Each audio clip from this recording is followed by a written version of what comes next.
What is going on, guys? Craig 1287 here, and today, well, it's going to be some Battlefield 4 beta gameplay going on there in the background, but this is not a Battlefield video. This is, you'll have that in the background, but this is a discussion about nVidia and two of the features that they have recently announced. So you non-PC guys, you still might find this interesting. Things that happen in the PC game space affect consoles. Things that happen in the console game space definitely affect PCs. So you might be interested to see some of this stuff or just hear about some of these things. Now, I'm going to have links in the video description to both the articles that I'm talking about. And these two new features that nVidia has come out with are ShadowPlay, GeForce ShadowPlay, and G-Sync. I'm going to talk about ShadowPlay first. Now, when I'm playing on my PC, I use a program called Dxtory to record what is happening on my screen. Now, Dxtory, it costs money. It is a premium thing. It was something in yen. I think it cost me around $40.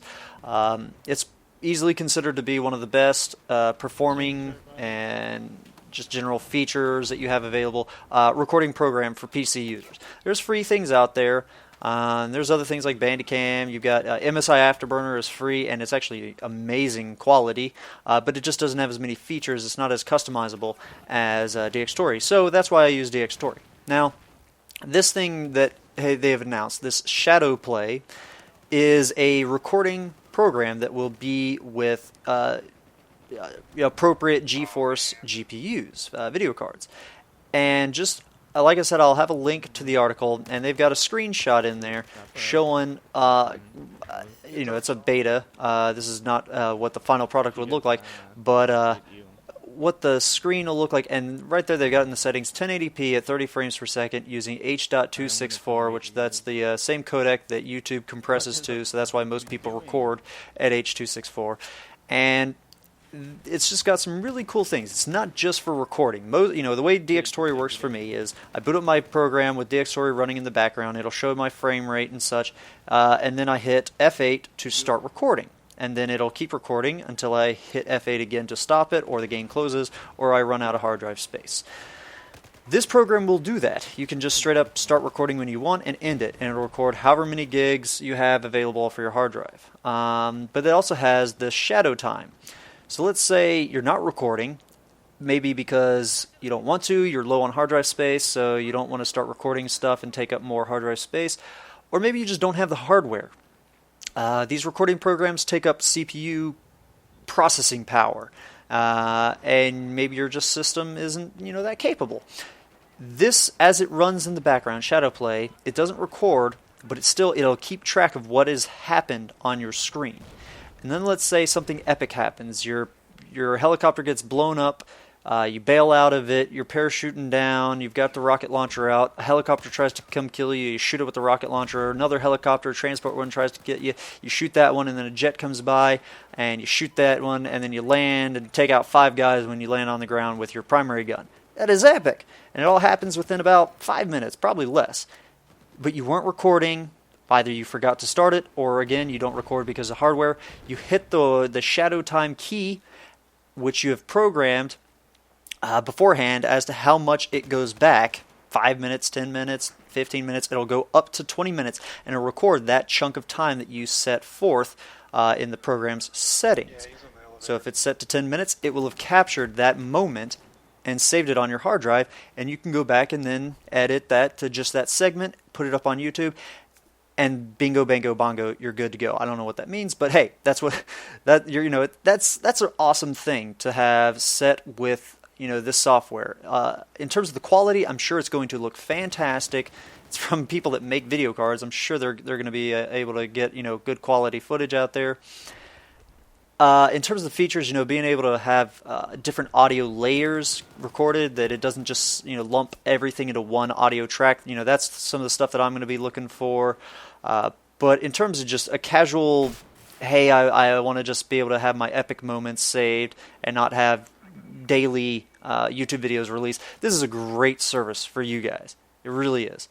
All right, so check the link out, read more into it. And they do have a video up showing off some great stuff. That's going to be there in that article that I link you to. So check it out. This is going to be an awesome, awesome thing. Now, Second thing that I want to get to is G-Sync. This one's going to be slightly more complicated, so I'm going to do my best to put it in very, very, very layman's terms. All right, not that I don't want to offend your guys' intelligence. You can definitely check the link and read the whole article if you want and take in all the aspects. There actually hasn't been too many hard details released. But basically, whenever you're playing a game on PC, you have something called vertical synchronization or vertical sync or V-Sync for the shortest version of it. And it's great in theory because it smooths out your gameplay. It makes it so you don't have lines breaking up your screen as your GPU, your CPU, and then your monitor render and display the frames that you're seeing. But this can cause lag in the input for all of this to happen, and I don't like that. That's why I always have vertical sync turned off, even if it has like triple buffer, all that goodness. It's still, I personally can notice a latency in my mouse movement and what's happening on screen after everything has rendered it and displayed it on my monitor.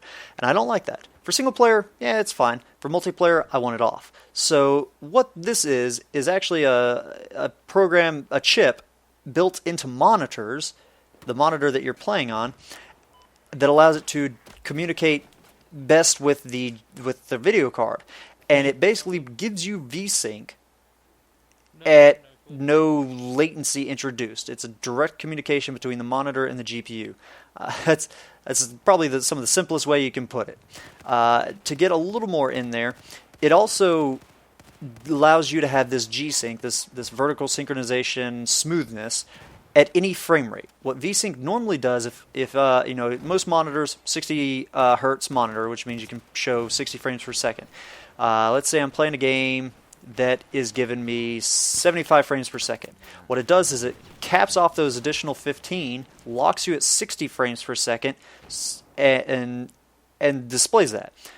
But if I were then to, an explosion happens on screen or a lot of players join the server and now my frame rate starts to drop, it gets below that 60 point and now I'm at 55, instead of locking it at 60, it now cuts you all the way down to 30.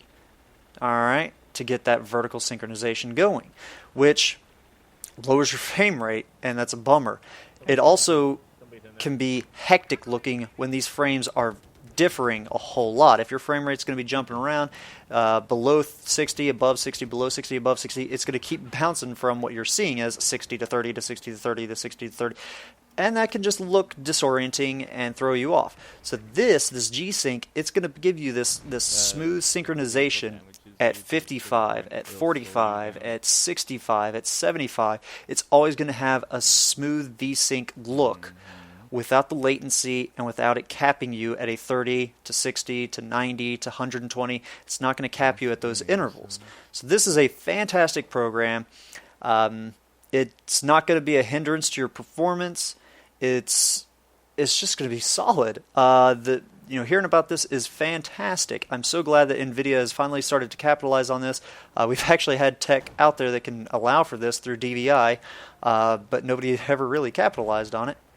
So I'm glad to see that they're coming out with this. Hopefully the monitors are not going to be too expensive, and hopefully they're going to be in a whole lot of different products. I love my BenQ monitor. Hopefully it'll be in BenQs and Samsungs and Dells, all those big monitor makers. I hope that they get a line of these G-Sync-able monitors throughout all the big name brands. So check that out, guys. Again, I tried to put that in as simple a layman terms as possible.